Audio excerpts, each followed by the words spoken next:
गलतियां मत करो, लेकिन वो नहीं माना। उन्होंने फिर समझाया तो नहीं माना। तब उन्होंने जब देख लिया कि ये तो प्राण छोड़ देगा और इसमें भी ठाकुर की कोई इच्छा होगी। अच्छा, कड़वी बात कह दूं, हम में से किसको नहीं पता है कि जो जिनके लिए हम खट रहे हैं, जिनके लिए हम पैसा कमा कमा के छोड़ जाएंगे, वो कोई हमारे काम आने वाला है? वो पैसा हमारे संग जाने वाला है? तो फिर हम कुछ उससे अलग हैं क्या? हम इस विप्र से अलग कैसे अपने आप को पा रहे हैं? यही बातें तो सुनने की, केवल ये बात दिमाग में बैठ जाए कि हम एक गलत ट्रैक पर हैं, बस ट्रैक बदल लेंगे हम।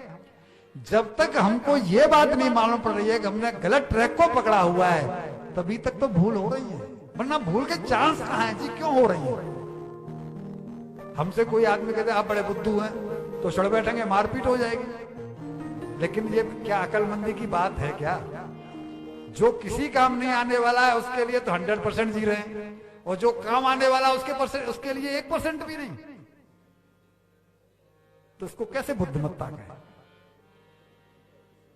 नहीं माना तो उन्होंने एक फल उसको दिया कि विप्र तुम नहीं मान रहे हो, मेरे सामने प्राण त्यागने पर उतारू हो, इसलिए मैं तुम्हें ये फल दे रहा हूं। तुम अपनी ब्राह्मणी को जाकर के ये फल खिला देना और उसको दिव्य संतान की प्राप्ति होगी। क्यों? कि ये मेरा आशीर्वाद रूपी फल है। सत्यम शौचम दया दानम मेघ भक्तम तो भोजनम। उनको ये परहेज करने हैं। क्या क्या? कि सत्य बोलना है, शौच मीन्स पवित्रता का ख्याल रखना है, और एक समय केवल भोजन करके इस व्रत को निभाना है। और अगर ये व्रत इसी तरह से जो मैं इसके परहेज बता रहा हूं निभा लिया गया, तो तुम्हारी पत्नी से वो पुत्र पैदा होगा जो दिव्य होगा। और वो फल दे दिया।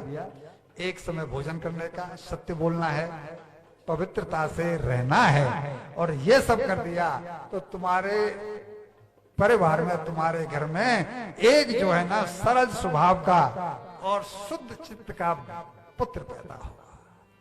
ईश्वर तुम्हारा भला करे। और ला करके वो फल इसने दे दिया ब्राह्मणी को। अब ब्राह्मणी का प्रसंग तो हम आपको पहले बता ही चुके हैं कि वो कैसी थी। अब ब्राह्मणी ने हिसाब लगाया कि ये फल मैंने खाया तो बालक आ जाएगा,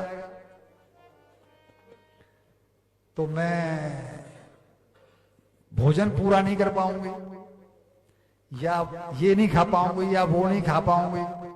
और ये तो कह रहे हैं कि एक टाइम ही भोजन करना है, तो फिर तो मेरा गुजारा ही कैसे होगा। और ये तो कह रहे हैं कि सत्य बोलना है, और मैं जब तक झूठ नहीं बोलूं तब तक मेरा तो भोजन पचता ही नहीं। तो वो चिंता में पड़ गई कि जी तो मुसीबत वाला काम हो गया, ये मेरे हिसाब से सूट नहीं करना है। अब विप्र ने तो समझा कि इतनी बड़ी उपलब्धि हमें हो रही है कि हमारे घर में एक पुत्र आएगा, और वो भी ऐसा पुत्र आने वाला है, तो कोई भी समझदार पत्नी होगी तो फौरन, लेकिन वो तो समझदार, और उसने उस फल को नहीं खाया कि पेट बढ़ जाएगा। तो अगर गांव में डकैत आ गए तो मैं भागूंगी कैसे? गांव में डकैत आ गए तो मैं भागूंगी कैसे? और संजोग से जब जापा होगा, डिलीवरी का टाइम आया, तो घर में ननद आएगी, और सर्वस्वम ननांदाम सहितदा, और ननद तो घर का सारा माल मत्ता समेट कर ही ले जाएगी। इसमें भी कोई फायदा नहीं है फल खाने में।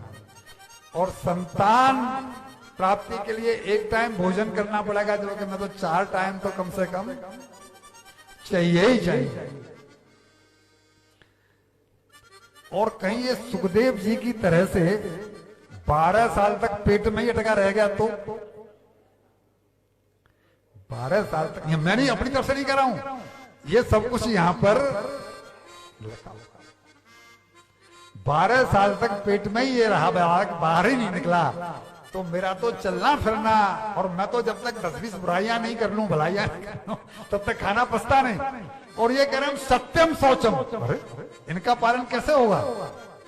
तो उसने वो फल नहीं खाया। और तब उसकी संजोग से गांव में एक बहन रहती थी, बहन आई, इसको चिंता तो देखा, तो पूछा बहन क्या बात है, तुम्हारे चेहरे पर आज प्रसन्नता नहीं है? तब बता दिया कि ऐसे से तेरे जीजाजी एक फल लेकर के आए हैं, और उन्होंने ये शर्तें बताई हैं कि अगर ऐसा हो गया, मैंने ये नियम का पालन किया, तो मुझसे एक बड़ा ही उत्तम प्रकृति का बालक उत्पन्न होगा, लेकिन मुझसे तो ये कोई निभेगा ही नहीं, और ननद आएगी तो घर का सारा माल मत्ता ही समेट करके ले जाएगी। ये बात मुझे समझ नहीं है। लिखा है यहां पर, लालने पालने दुखम प्रसूता यास वर्तते, उसके लालन में कष्ट, उसके पालन में कष्ट, प्रसूता अवस्था की ये स्थिति, मेरी समझ से तो बंध्या व विधवा नारी सुखनी चेत में मती, मेरी बुद्धि से तो वही महिला सुखी है जो या तो बंध्या हो अथवा विधवा हो।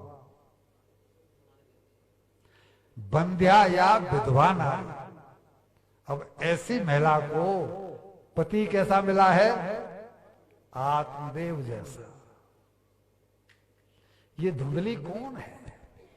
ये धुंधली कोई महिला नहीं है, ये धुंधली हमारी मति है, हमारी बुद्धि है।